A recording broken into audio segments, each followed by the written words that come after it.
السلام عليكم ورحمة الله وبركاته. مرحبا بكم معايا في مطبخ وتدابير ليندا. لو كنتوا أول مرة تزوروا القناة تاعي أتمنى ديروا لي اشتراك والإعجاب بالفيديو وتفعيل الجرس باش يوصلكم كل جديد.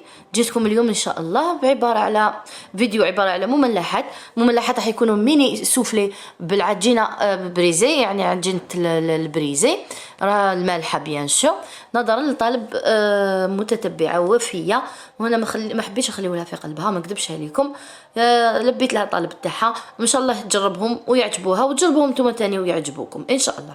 راح تكون بعجينه خفيفه طريه بنينه بزاف هايله، مام يعني التحضير تاعها راح يكون شويه مخالف على اللي تعودنا عليه، مام الحشوه راح تكون مختلفه. راح نصلي على رسول الله صلى الله عليه وسلم ونبدا الوصفه تاعي معكم. عندي 100 غرام تاع زبده طريه، ربع كاس تاع زيت، وربع كاس تاع ماء، يعني 50 غرام 50 غرام.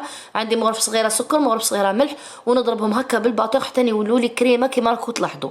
الماء هنا ما تستعجبوش باسكو اللي باش نزيدوه مع الاخر، خلطنا كلش مع الاول، من بعد نطمو بالفارينه حتى ولات لي كريمه هكذا كيما راكم تلاحظوا. من بعد نزيد عليها حبيبه تاع البيض، نزيد ندخلها بنفس الطريقه كيما نديروا لاباط صابلي هكذايا. من بعد نحينا هذوك الباطيق تاعنا بيسكو ولات لنا هكذايا عباره قلت لكم على كريمه.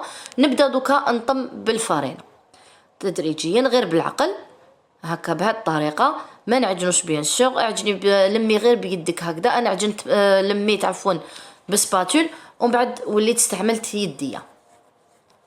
عندي مورب صغيره هنا تاع خماره الحلوى، تقدروا تنقصوا شويه على هكذايا كيما تحبوا هكذا. من بعد استعملت يدي كيما قلت لكم، وكملت طميت بالفارينه حتى تحصلت على عجينه. العجينه تاعي تكون طريه بيان سور كيما نديروا كشتو عجينه الصابلي تماما كيما هي. هاي ليك ما نعجنوهاش، راح تنطم فقط بهذه الطريقه كيما راكو تلاحظوا هكا. والعجينه هذه يعني خرجت لي كميه لاباس بها هكذا بهذه الطريقه. نحطها في كيس بلاستيكي ونحطها في الثلاجه مده نص ساعه هكذاك ترتاح بيد ما نوجد لافاغس تاعي ولا الحشو تاعنا.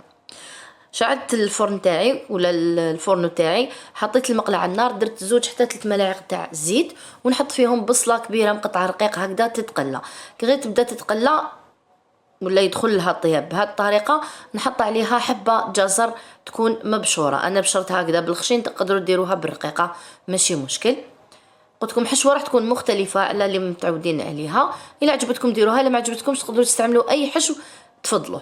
عندي حبه صغيره هنا تاع كوسه ولا كورجيت تكون مقطعه هكذايا تاني مربيه عفوا ولا مسكرفجه بنفس الطريقه. حبه تاع كورجيت تكون صغيره باش ما تعطيكمش كميه كبيره وبعد تحصلوا فيها. بعد ما تبالوا كامل ودخلهم طياب، زدت ملح فلفل اسود كركم وتوابل دجاج بهذه الطريقه كيما راكو تلاحظوا. نخليهم يطيبوا تماما، الخضر تاعي لازم يطيبوا تماما. دوك بعد ما طابوا كامل زدت عليهم هنا كميه تاع معدنوس يكون مقطع رقيق. انا هنا توفر عندي الكونجلي درتو كونجلي بهذه الطريقه. من بعد نزيد قطعه تاع الجبن، انا هذا اللي توفر عندي تانيك، يعني جبن طاري.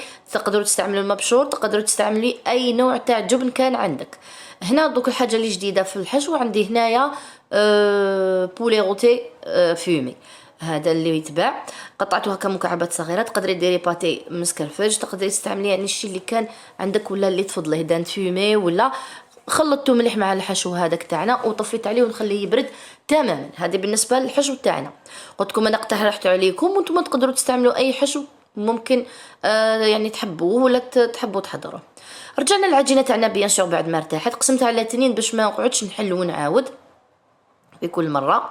يعني هذه راح نحلها رقيقه بسمك راح يكون 0.3 يعني مليمتر ولا سنتيمتر عفوا 3 مليمتر. عندي القطيعه هذه رقم 8 هكذا مقطع دوائر بهذه الطريقه باش يعطوني دي ميني. ما حش نديروا لي سوبلي كبار.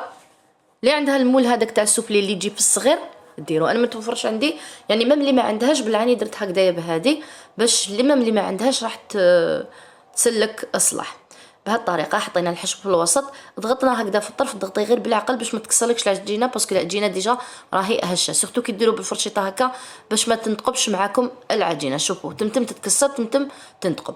بالنسبه لي شوت اللي قعدوا لي ولا هذوك الزوائد نعاود نلمهم فقط ما نعجنهمش، نحطهم في كيس بيد ما نكمل الكميه اللي عندي ونعاود نرجع لهم حتى نكمل كامل الكميه. نعاود نولي لهذوك اللي سوبلي تاعي ولا لي ميني سوبلي، عاود تضغط الفرشيطه، ونعاود ندير لهم هذا الشكل بظهر تاع الفرشيطه فقط هكذايا. من بعد ندهنهم بالبيض، البيض تاعي بيان سور كيما تعودتوا عليا، ندير له شويه حليب وقريصه تاع الملح. من بعد في الاخير رشيتهم هكا بودر خشخش، دخلتهم يطيبوا على 160 درجه حتى يتحمروا لي فوق لتحت، يطيبوا يعني الله الله كيما راكو تلاحظوا.